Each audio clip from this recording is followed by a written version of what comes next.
Praise the lord.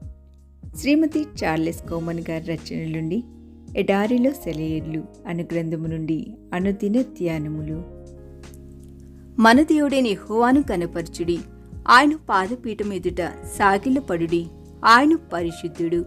కీర్తన గ్రంథము 99వ అధ్యాయము 5వ వచనము.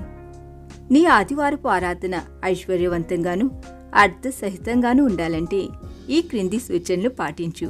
మొదటిగా, ప్రభు దినాన నీవు ప్రాతకాలాన్ని నిద్రలేచి ఇది యెహోవా ఏర్పాటు చేసిన దినము, దీనియందు మనము ఉత్సహించి సంతోషించెదము అని నీకు నీవు చెప్పుకుంటూ పరిశుద్ధుల సమాజంలో ప్రభువును ఆరాధించేందుకు నీ ప్రాణాత్మ దేహాలను సిద్ధం చేసుకో.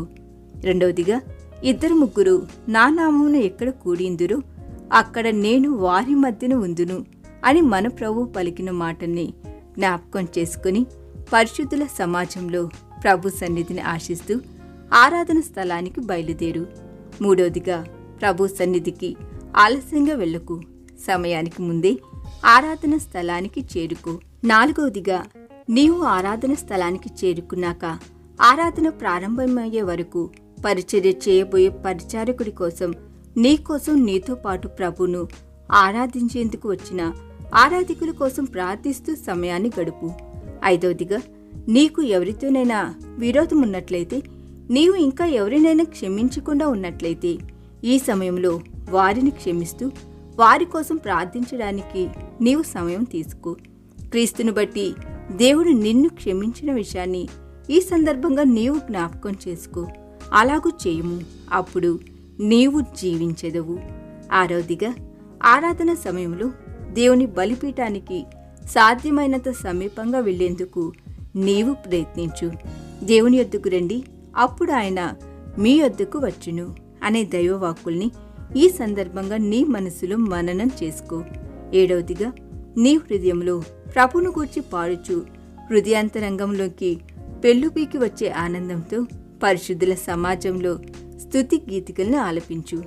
ఎనిమిదవదిగా, నీ పూర్ణ హృదయంతోనూ నీ పూర్ణ మనస్సుతోనూ నీ పూర్ణ బలముతోనూ సృష్టికర్త అయిన దేవుని ఆరాధించు. తొమ్మిదవది, పరిశుద్ధుల సమాజంలో బోధించబడే దేవుని వాక్యాన్ని ప్రభు నోటి నుండి వచ్చినదైనట్టు మనఃపూర్వకంగా స్వీకరించు. చెప్పబడిన మాటలు సత్యమైనవో కావో లేఖనముల ద్వారా పరిశీలించు. పదవదిగా, దేవుడు నీ కొరకు గొప్ప కార్యములు చేయనట్లు చివరిగా ఆమెన్ ఆమెన్ అంటూ మౌనంగాను భక్తిపూర్వకంగాను ప్రభు ఆశీర్వాదాల కోసం ప్రభు సన్నిధిలో వేచి ఉండు.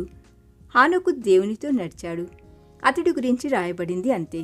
అతడేం ఆలోచించాడో ఏం మాట్లాడాడో అవేమీ అక్కడ రాయబడలేదు. అతడు దేవునితో నడిచాడు అంతే. సువర్ణ అక్షరాలతో రాయబడి ఉన్నాయి. చెరిగిపోని ఆ సంక్షిప్తమైన మాటలు అతడి నడక ఎందరికి సహాయపడిందో, అతడి ప్రవర్తన ఎందరికి మార్గదర్శకంగా మారిందో, అతడి మాటలు అతడి ప్రార్థనలు ఎందరిని ప్రభావితం చేశాయో మనకైతే అవేం తెలియదు. మనకు తెలిసింది ఒక్కటే, అతడు దేవునితో నడిచాడు అంతే. ఈ దిన ధ్యానము మనందరి ఆత్మీయ జీవితమునకు ఆశీర్వాదకరముగా ఉండునుగాక. ఆమేన్.